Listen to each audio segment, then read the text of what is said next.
This is Sims Complete. I'm your host, Matt Sims, alongside Phil Sims. And this show is brought to you by FanDuel, a part of the Bleav Sports Network. Big guy is ready to go. He was just choking on the water he was drinking just a second ago. We were rushing him. The glasses look good. He's ready to go. He's got the show it off, the Morehead State. Morehead State, 3 victories in a row, baby. Again, all nail biters. Last drive of the game, 3 weeks in a row, they win it. Hey, you know what? It doesn't matter. It doesn't matter, right, how we win. It's just as long as we win, right? Oh, absolutely. That's it. No doubt. Unless you're the quarterback and you throw 3 or 4 picks and you find a way to win, then you go, well, hell, it's going to be a rough week no matter what we do. So yeah, I don't know. I mean, still with the win, it does make you feel a little better. But yes, it helps a little. Yes, I threw that interception, Coach, because I wanted to, be aggressive and whatever. Okay, give the team another chance. Yeah, that's right.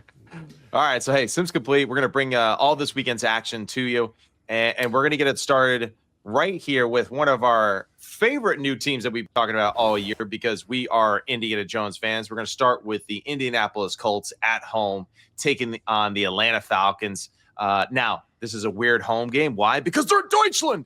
And that's the thing, right? This is what's going to be really fun about this matchup. It's 9:30 a.m. start. And for whatever reason, every time there's an international game on, big guy, I don't know if this happens to you, I kind of forget about it.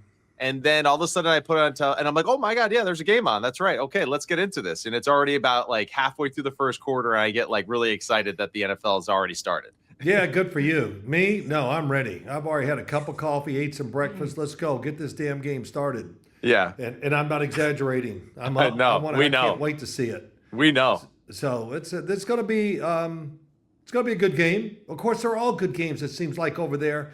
And, when you watch these, I guess you say the games that are out of the United States, have we seen a team where offensively they just really had a great game? Maybe the best one was the Chargers opening weekend of the NFL season when they played Kansas City over there. They had a really good day throwing the ball. Right. And Justin Herbert played well enough and won the game for them even at the end with a big run. Well, wait, didn't Matthew Stafford have 5 touchdown passes, right, when they played the Jacksonville Jaguars? But offensively, it wasn't like that impressive of a showing.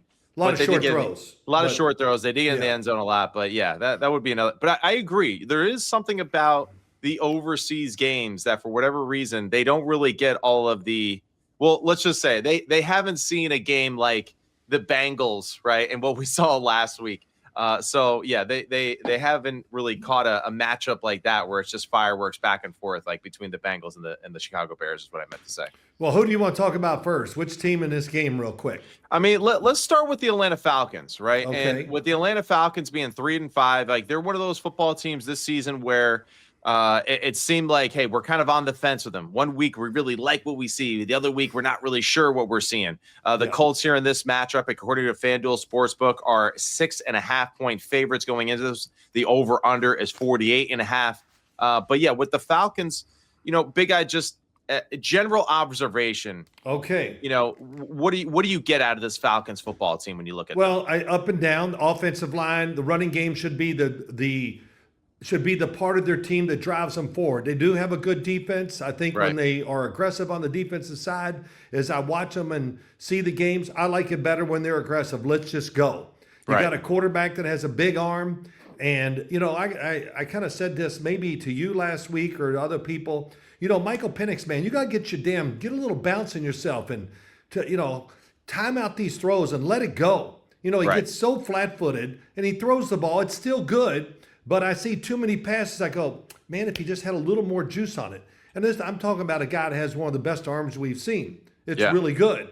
But help it out and make it easier with your footwork, with a little bounce on your feet. And, look, Matt, you watch them. They throw a lot of balls that are deep down the sideline, deep comebacks, goal balls, whatever you want to say.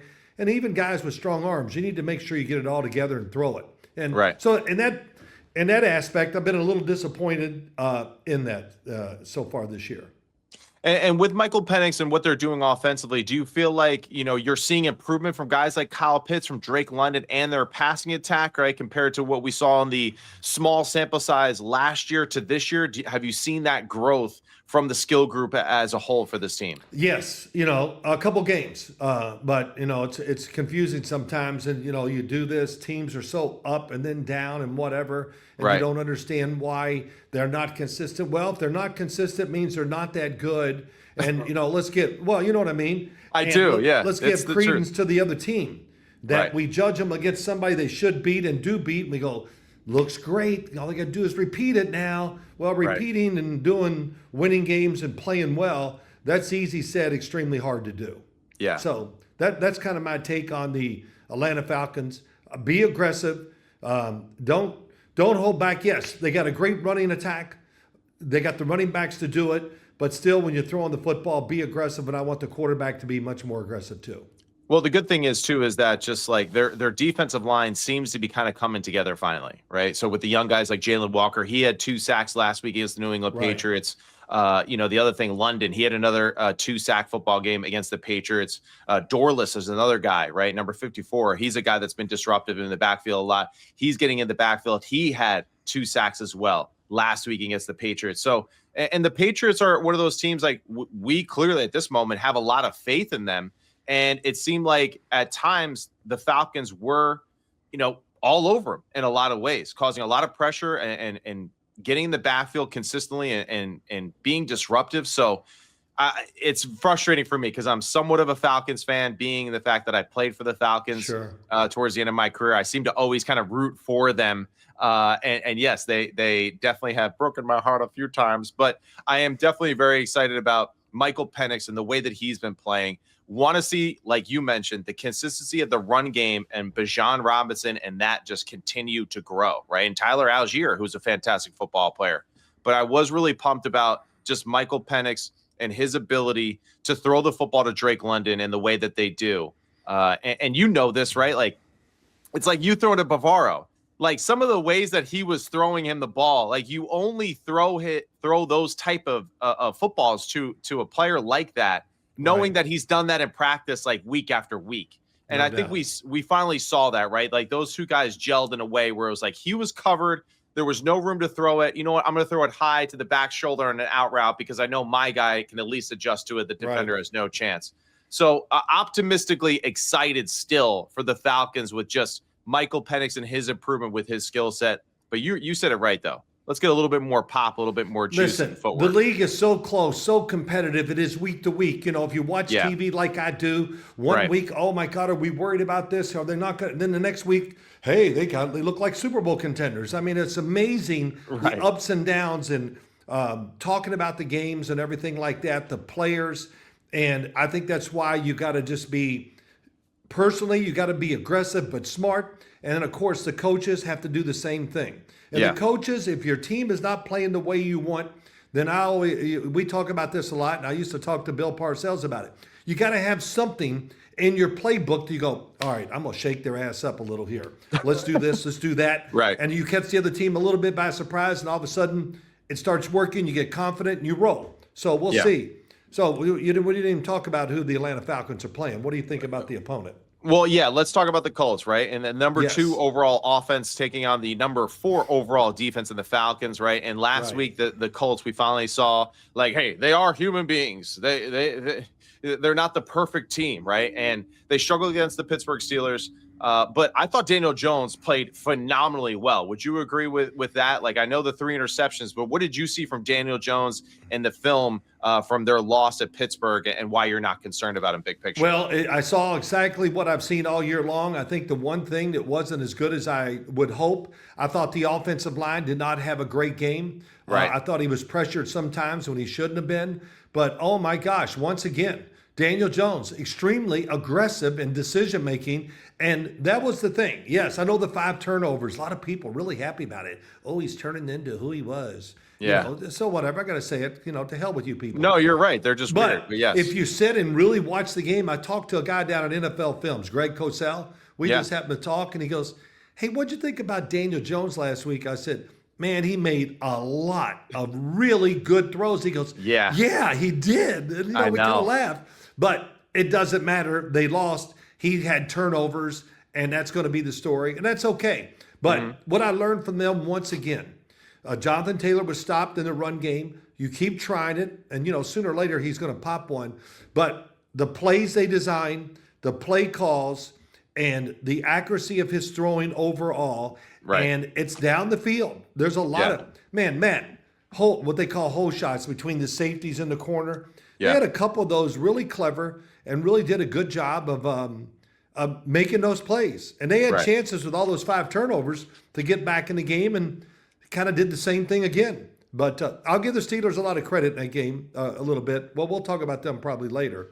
So I'll wait to talk about the Steelers defense and what I thought about them in the game. But Daniel Jones, hey, got to come back. You got to do this game. You got to bounce back, have a good game to get the vibe going again, and just get everybody believing in the Indianapolis Colts. Yeah, no doubt. Protect the football, right? I mean, listen, it's not about a game of perfection, but just like, hey, when you feel like it's a little bit, all right, just protect it. Let's move on. Let's move forward. Given the Steelers, let me just say this real quick. Yeah, against them, the tip passes, and the clock was a little slow with Daniel Jones. He kept waiting for a guy to come open. When you do that, that's when the strip sacks are going to happen. So that happened against him too. So play in rhythm.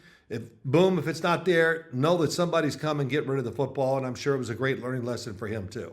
Yeah, for sure. Still a 7-2 football team, still one of the best offenses in the league, and still moved the football against the Pittsburgh Steelers, just didn't capitalize it and finish drives. So, big guy, what do you think just overall? All right, who are you going here? Right, no spread and all that, just you and me, straight up, Teddy KGB style. You taking the Colts here at home, as they say, over there in Deutschland? Yeah, I'm going to take the Colts. And you know what? If I was even looking at the spread, which is 6.5, I think I'd still take them. I think the offense really puts pressure on you, and they got a good defensive front, which they have talked about. We'll see if they got a little injury with Sauce Gardner over there. That's right, that'll be interesting. Thank you for reminding me. Yeah.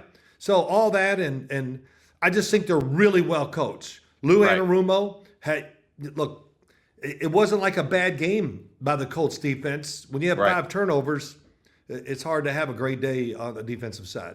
Yeah, no doubt. That's a great point. And thank you for reminding me about Sauce, because that's like, I'm still adjusting my brain, to all these things. And, just excited too, because Carly Ursay, right, the new owner, right, or representative of the Ursay family that's taken over, right, as being the leader of the football team. I just, it's been really cool just to see kind of how she presents herself and how she is an open book, right, to us, and doesn't really have the, I guess the ego, I would say, that other owners have, or being maybe just a little different with how they carry themselves to the media. I thought she's done a phenomenal job with that, being in an open book, kind of telling all of us how she sees her evaluation process go week to week.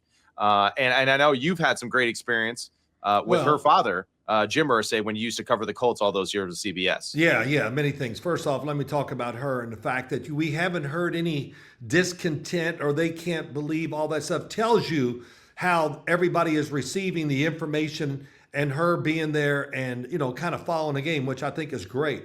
Yeah. Yes, I did a lot of Colts games, especially in the Peyton Manning era.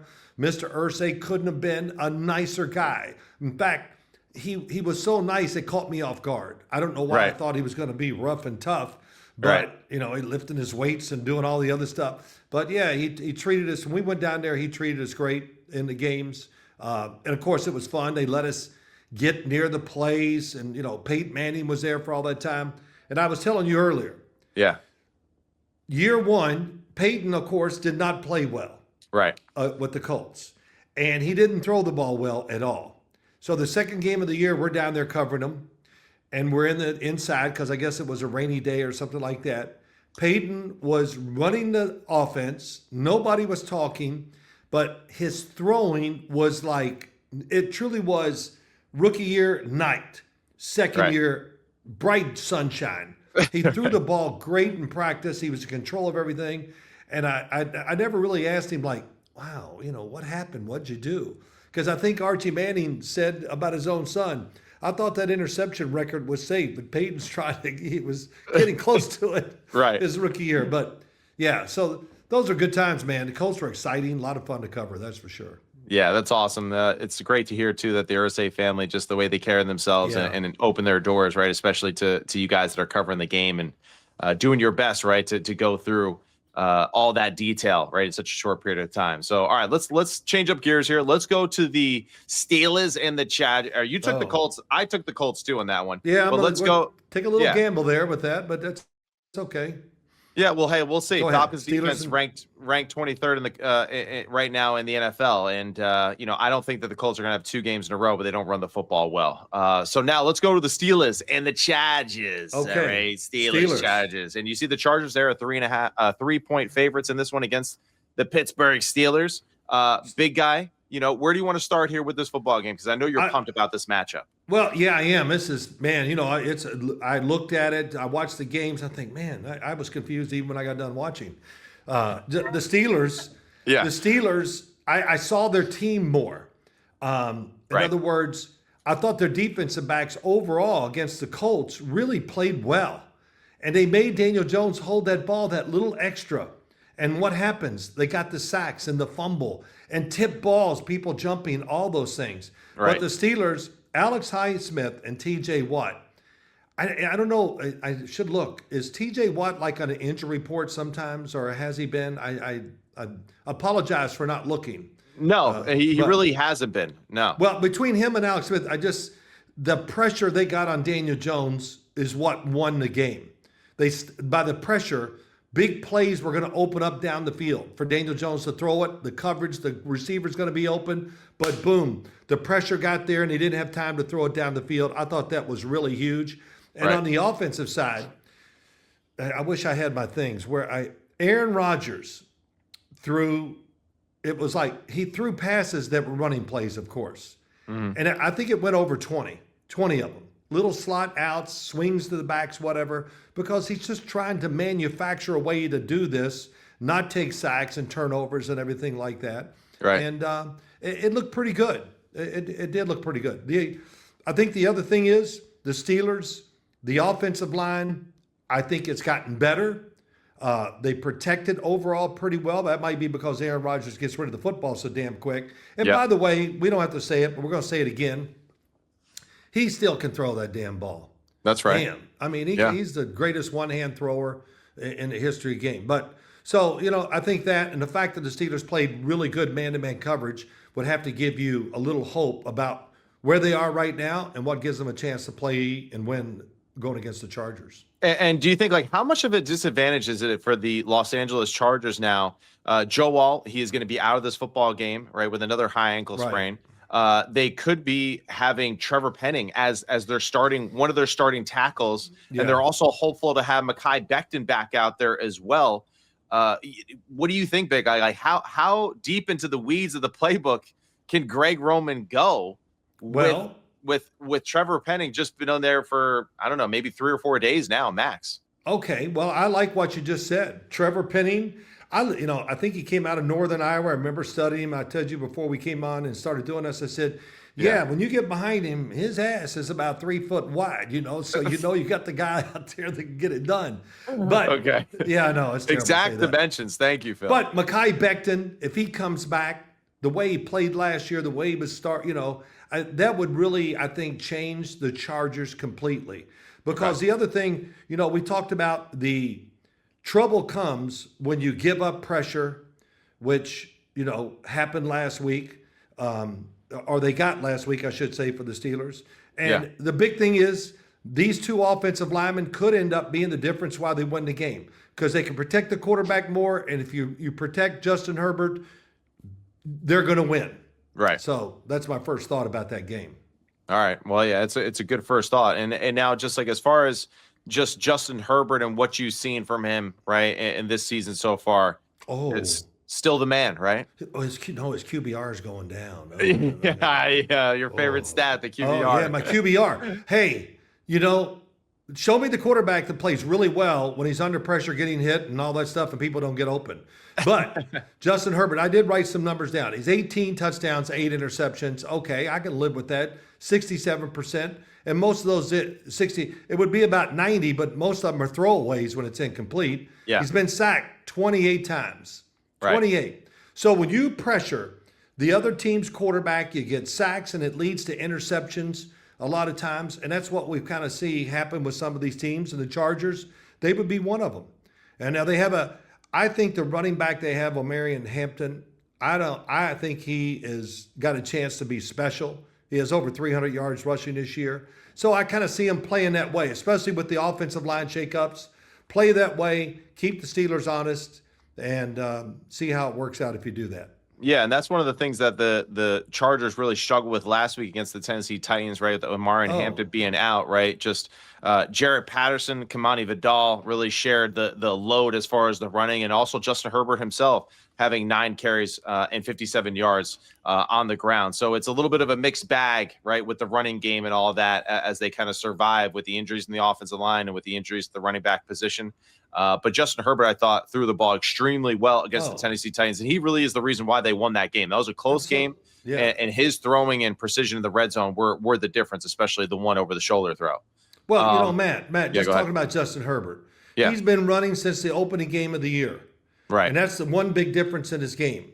He looks, if it's not what he wants, he's gone. Right. Because usually there's a good lane for him to run through. So I've been really impressed with that. And, if there's any doubt, he's the guy that can throw it down the field short. I think he's an extremely accurate thrower of the football. Yeah. Good timing, gets rid of it.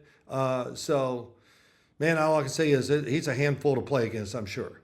All right, so what do you think, big guy? You going with Chargers or you going with the Steelers here? Well, can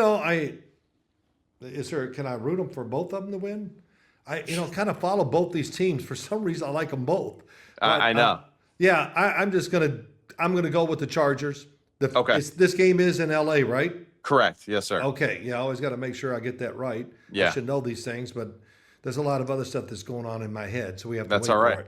Yeah, but it's good. I'm going to take them. The fact that this offensive line, I think, will be better. Hampton is going to be back, I think, right?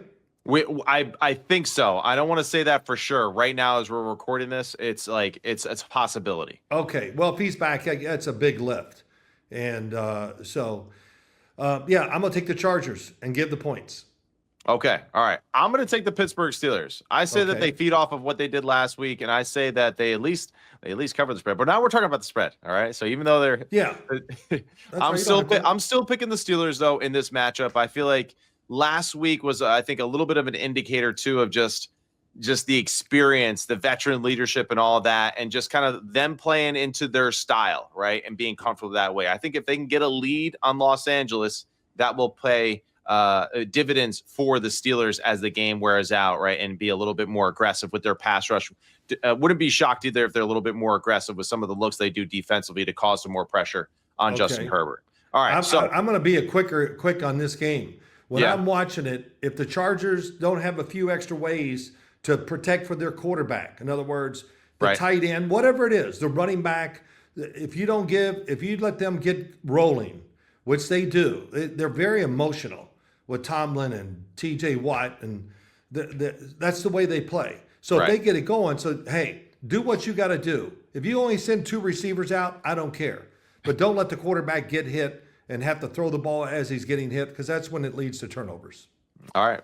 Well, I like it. So you got the Chargers, I got the Steelers, and let's see what happens. First game that we split on here for today. All right. So now let's change gears and let's go to the LA Rams, the 6-2 LA Rams, taking on the 6-3 San Francisco 49ers. This is Sims Complete, part of the Bleav Sports Network, brought to you by FanDuel. And FanDuel right there, as you can see, they have the Rams as favorites. 4.5-point favorites against the San Francisco 49ers with the over-under of 49.5. Just this matchup, let's just face it, Kyle Shanahan dominates this matchup. I feel like the only time that they really lost was one of the more important matchups where the Rams go on to the Super Bowl and ultimately win it all. But it does seem like in the regular season, Kyle Shanahan has Sean McVay's number, and he just knows how to dial up the plays and to cut their defense up.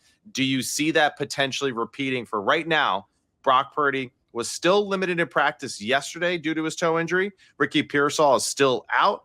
And Brandon Ayuk, of course, still out, but they are expecting him to come back at some point later in the season. But still, with a banged-up skill group, what do you think for the 49ers? Can Kyle Shanahan keep that magic going like they did the first time with Mac Jones? Well, yes, I think he can.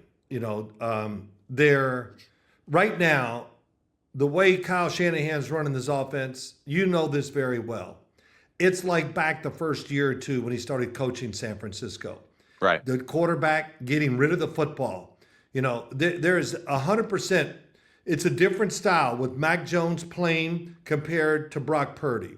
Yeah. Brock Purdy, they designed maybe more things, maybe down the field, get him out of the pocket, stuff like that. Well, they're not really doing that with Mac Jones. He's reading it, getting rid of the football. He's accurate as hell. And I stood behind him, watched him warm up, and I said this, I think, a couple weeks ago or last week. He's putting a little more mustard on the football. And he played almost a perfect game against the Giants. And and what I'm saying is, it's like Brock Purdy, you're 95%. Maybe next week. Let's just wait another week. Because you feel that comfortable with it. Absolutely. Yeah. I think they're in a great rhythm. And so why would you want to mess that up? Christian McCaffrey, my gosh, I hope he sleeps 10 hours every night because he needs it. They're wearing his butt out. It's, hey, run. Hey, we're not going to run you this play. Go out for the pass and we'll throw it to you. Right. And Mac Jones gets rid of the football quick. This is a beat up football team. But what gives me a thought that the 49ers can beat the Rams, I think it's because if they put the ball in the hands of Mac Jones, that'll be the best thing they can do. And, of course, Christian McCaffrey, too. Yeah, of course. And last week against the New York Giants, San Francisco 49ers, Christian McCaffrey, 28 carries, 106 yards, and a touchdown. Leading receiver in the game with 5 for 67 and a touchdown as well. So, yeah, I would say that the heartbeat of the offense, of course, we know him as the running back is an important thing. It just seemed like for whatever reason, the Giants totally fell asleep in certain passing situations. They're like, oh, yeah. There goes Christian McCaffrey with the ball again. It's like, I don't understand what happened there. And I don't think that the Rams will do that right in this matchup. I think they'll be a little bit more buttoned up, but he still did tear up the Rams the first time that they played each other, right? Whether it was Nate Landman or some of the safeties and secondary guys covering him, it just seems like Kyle knows how to dial up those plays for Christian McCaffrey. On the other side of it, though, let's go to the best. Hey, there's a lot of old dudes playing good football at quarterback right now in the NFL, but this guy is playing the best out of all of them. Matthew Stafford, who really is having an MVP-like season. Big guy, Puka Nacua. It looks like he'll be a game-time decision. It looks like it's leaning more towards he will play. So just your thoughts on the L.A. Rams and how Matt Stafford is playing right now.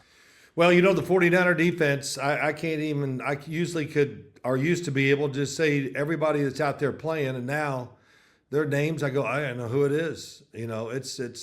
I'm saying for the 49er defense, Robert Saleh is the guy that has to really have a great game. Right. And, talking about the Rams offense, I didn't even realize Matthew Stafford, 21 touchdowns, 2 interceptions. Yeah. And why I'm so surprised, because he's a extremely daring thrower of the ball. Yes. And when you play that way, of course, you're going to get unlucky sometimes. And usually his numbers are like, 20 touchdowns, 7 interceptions. But it doesn't matter because those interceptions, he's still making so many plays, they could come through and win the game. But Puka Nacua, I just watching TV today, sounds like he's a definite to play. That's huge. And why is it so huge? For many reasons. Probably the biggest reason, Matt, he plays the slot most of the time. Yeah. So, man, he's working a lot of open areas. He knows how to do it. He's just got a great feel for the game.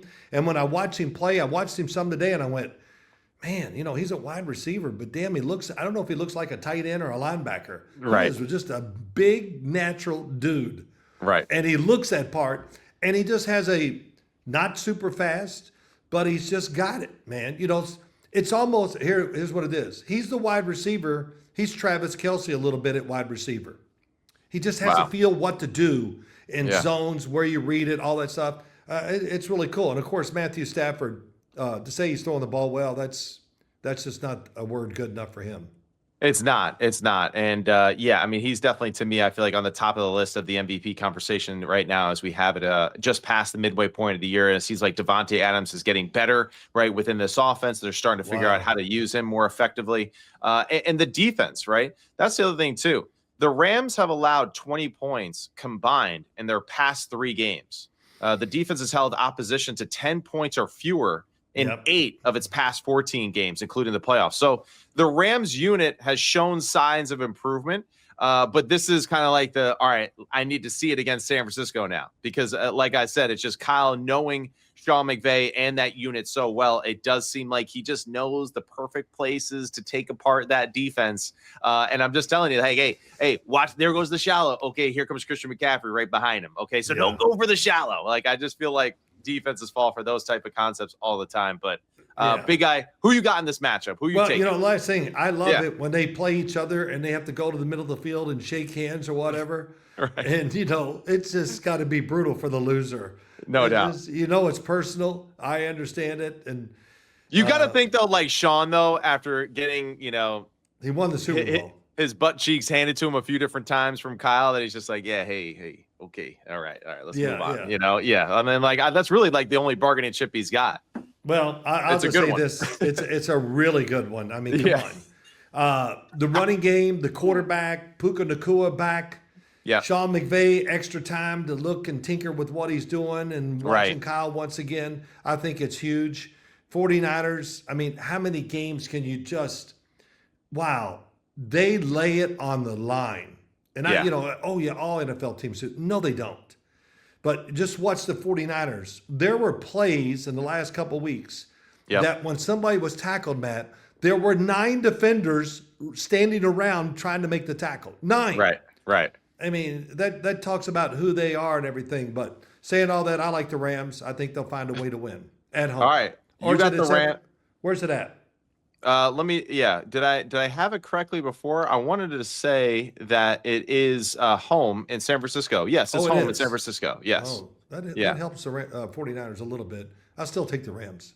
You're still taking the Rams. Okay. So you got the Rams. You? And I appreciate, too, you mentioned that at the last second, too, because, Kyron Williams and this running attack is a big piece to the success of just what they do offensively. And, of course, if they're running the football extremely well, then, I think there's a higher chance that they win that football game because it just adds to what they do offensively with their play action passing. That being said, I'm still going to take the 49ers because they own this competition, right? They own this rivalry. And until that has really been decidedly changed, I'm still going to lean towards the home team, Kyle Shanahan, and like you said too, Coach Saleh. So I'm going to take the 49ers. But man, it's a tough one. We got 2 games that are different. I got to tell you, you're really way behind. Am I? Yeah. You know what? I appreciate it. I take them. I put it down every week. I'm being nice. I haven't rubbed it in, but there'll come a time I will. All right, well, you got to tally them up and let us know. Like, that's listen, you got to do that. Well, I'm writing them down. So if you ever want, I write them down. So I won't. Okay, great. Right, you write them down. They're nowhere to be seen, so we don't really know. You're just making shit up. That's right. It could be flipped. It could be me leading, and you're just saying, "Oh, you're really having a tough year." Well, instinctively, right? You were quarterback instincts. You understand that you're picking a lot of wrong games. So I know you know that. Well, yeah, that's why instinctually I didn't play that long when I played quarterback. So oh, come on. Oh. Yeah, all right. Come on, let's go to the next game. I got a lot. All right, here we go. Hey, this is Sims Complete, brought to you by FanDuel on the Bleav Sports Network. And we're going to the Patriots and the Buccaneers. Yeah. So for this matchup, really fun matchup. According to FanDuel Sportsbook, the Bucs are 2.5-point favorites in this one. The Bucs are the home team here, coming off the bye week. It didn't feel like football Sunday without watching Baker Mayfield do something with the team on his back. But he's back. And I'm really excited about this matchup with Baker, with Drake May, and how both of these guys are playing football right now. Big guy. Let's start with Drake May and the Patriots. Oh, my gosh. Well, Let's just dive into it. What do you like about this team and this offensive unit right now? Well, I'll just do it this way. Josh McDaniels, he's doing a great job. And what did I say to you earlier today? I've never seen a team. There's not a team in the NFL. I could be wrong, but I'm going to state it this way anyway. Is that they get an I formation, with the quarterback under the center. Right. And I don't know. It seems like every time they do it, they run it right up the middle, right off the center, and maybe hedge it to the guard or whatever little. Right. And it is like, you feel like it's 1940, man. They're just honking it in there. And, it's not like they make big runs, but they get a lot of 3 and 4 yard runs just because they're the more physical unit that's going on out there. So It's really impressive. And of course, I like Trevion Henderson. I think that's a great draft pick by them. The offensive line's extremely aggressive, and the receiving core, which is not a lot of but besides one guy, Stephon Diggs, the other guys, I just say try to name them. It's hard, Right. But the quarterback is playing through the roof. Things I wrote down. I just wrote another good game.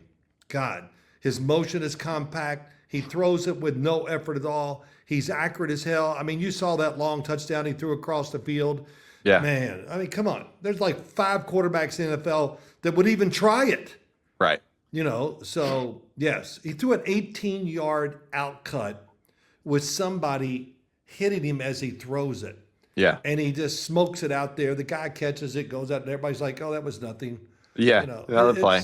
So, yeah, the Pats offense, the way Josh McDaniels is calling plays, everything they're doing, I think it's really good. And I don't care who they play. It's going to be a tough out if you think you're going to beat the Pats. Yeah, I think it's a great point. And really just what you see right from the offensive side, just good play design, good execution. They don't waste plays. There's very few, I feel like, mental errors, right? They've kind of gotten over that fumbling issue that they had earlier in the season, right? Offensively, especially at the running back position. They've cleaned that up. Demario Douglas, right, is kind of one of those unnamed receivers, right, that you're talking about with 4 receptions, 100 yards a week ago, and a touchdown against the Atlanta Falcons. Hunter Henry has just been the guy for them, especially in the lower red zone. He didn't have a touchdown last week, but it does seem like when they get in the low red zone, they do have some special plays specifically for the tight end. And Stephon Diggs, you're right. He's just kind of like that veteran that you need that can do a little of everything, and he's reliable, and he's always going to catch the damn football. So the Patriots right now,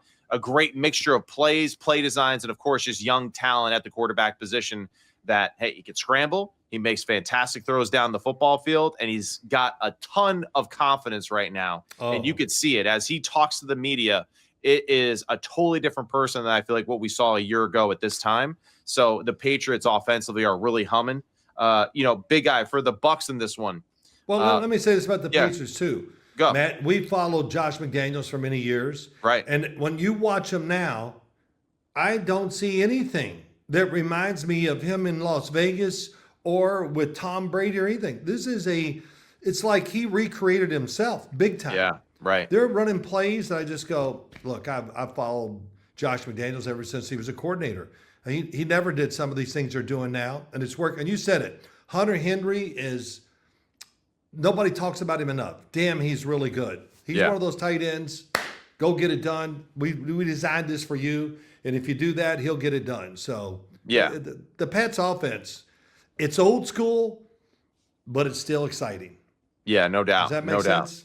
No, I agree. I agree with you. Honestly, and the fact is that old school football or old school like NFL football, when it's done well, is timeless. Because if you could run the football well, if you could just physically impose your will on the other team, it just helps out all the little other plays that we know Josh has at his disposal. Because we know this from all of his years, right, in New England, and even that short period of time at Denver and with the Raiders. He's got a ton of trick plays. Yeah. He's got all those little plays. He just hasn't really needed to call them yet, but we know that he has them at his disposal. So that's a great point, Big Guy. And yeah, wouldn't be shocked if Hunter Henry finds the end zone again in this one. For the Bucs, though, right, coming off the bye, right, and now taking on this New England Patriots defense, just what are some of your expectations, right? The last game that they played against the New Orleans Saints, they won 23-3. It did seem like they were a little bit kind of like out on their feet at that time, and it was like a perfectly timed bye for them. What do you expect for the Bucs coming off the bye here for you? Bucs needed a break, baby. They needed it. I mean, just go back to that Detroit game they played. I mean, Detroit just whooped them physically. Right. The game was the numbers were misleading. Detroit dominated them physically from start to finish. Baker took so many damn hits, it was unbelievable. Yeah. And Baker Mayfield, more than anything, I think he even admitted it. He needed a break. Yeah. Just to let his body heal and emotionally. They were winning all those games on the last drive, whatever. And emotionally, that wears you out too. So I would think the big thing for them is the Pats going against this Tampa Bay defense. Mm-hmm. Tough to run against them. Okay, so that running game for the Patriots, Yeah, you want to keep the defense honest. I don't know if you can keep it honest against the Buccaneers sometimes. And Right. the other thing is, he's still a young quarterback, Drake May. He's got Josh McDaniels to help him.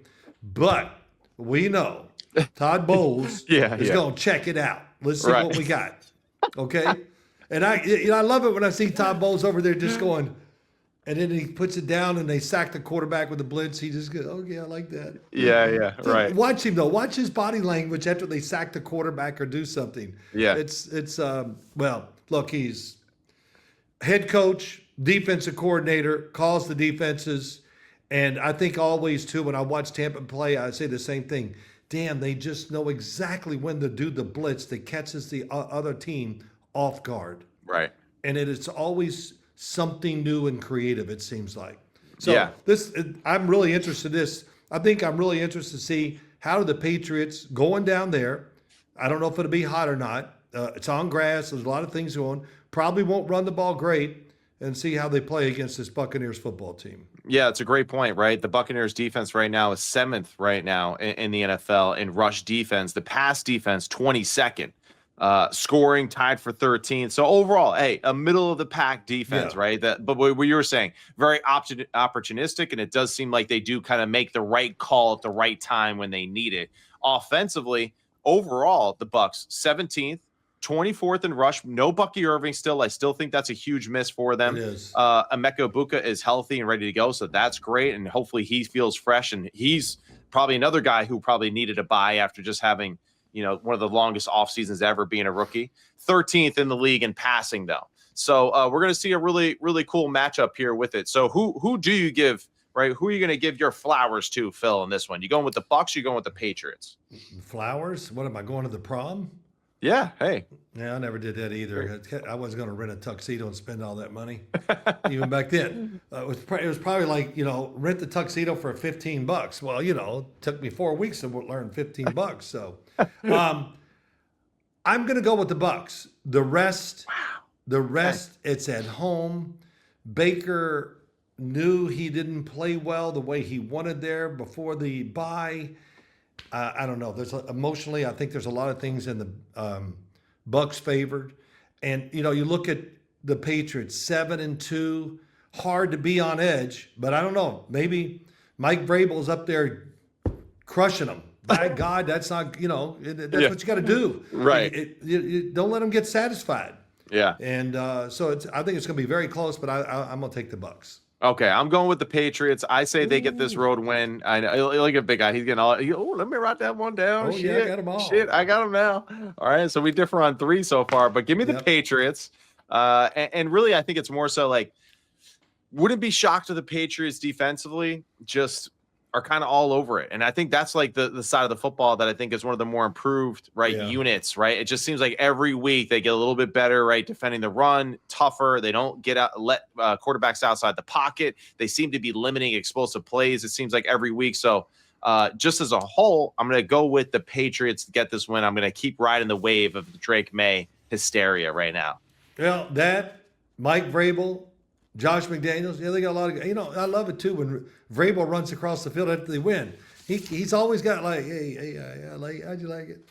Yeah. Doesn't he? He's always got that little smile like they say. He looks at the opposing coach the whole time up there, and then when he gets to the guy to shake, he shakes his hand and walks away. I'm like, what the hell was that? That was the most awkward ending ever. But he's like, and it's amazing too. Every time he shakes the hand of a head coach, you are reminded of how just big of a human being he is. You're like, God. Oh yeah, there's that outside linebacker that played for one of the best defenses in the history of the league. Yeah, that guy. Yeah, he is like square.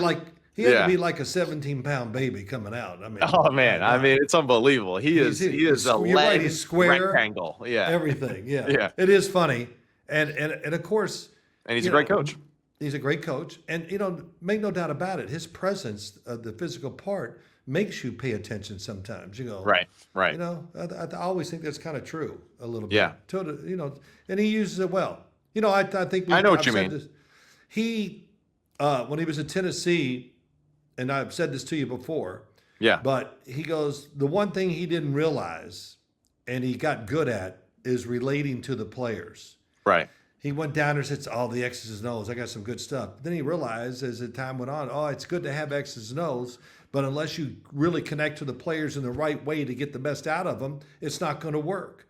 And I think about that all the time when I watch them play, especially now, getting that second chance. You kind of go, well, I didn't do this right, didn't do that right down in Tennessee, but I'm going to correct it now. Right. And that's what I think of, and it shows. And, man, the Patriots just play with energy, enthusiasm, and you can tell it's a close-knit team, and, of course, it would be at 7-2, surprising everybody. Yeah, and just to add to that too, because I think you bring up a really cool point, and something that I've heard him mention on 2 different occasions this offseason. He really enjoyed his time with Kevin Stefanski, and I feel like he really enjoyed being in that room with him, listening to how he goes about preparing his offense, preparing his team, and how he carries himself. And just an interesting thing, because I know a lot of people have been hard on Kevin Stefanski these past few weeks because of the Browns and how they're looking and all that. And, of course, the pressures surrounding the quarterback situation, whatever. But overall, I just thought it was really telling how much it seemed like he really enjoyed his time with Kevin Stefanski and that franchise. So, just thought that was cool. A cool little side note. Look, Kevin Stefanski, it is rough in Cleveland. Whatever, but he's just a good person, good coach. Yeah. He's kind of the guy too, I don't know, we'll get off on this, but he's changed. He's run 3 different offenses in his career. Right. I really admire that. I mean, he looks at his quarterback and goes, okay, we're going to do this. This is what we got. Yeah. We're going to throw it down the field a lot with you, a lot. And he would design, I mean, come on.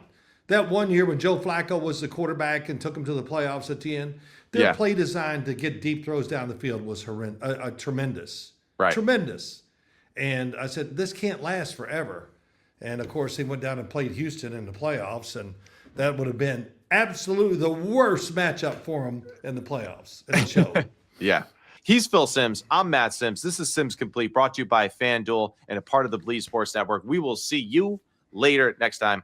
As we update you on all this weekend's matchups and all the action. See you next time. Next time.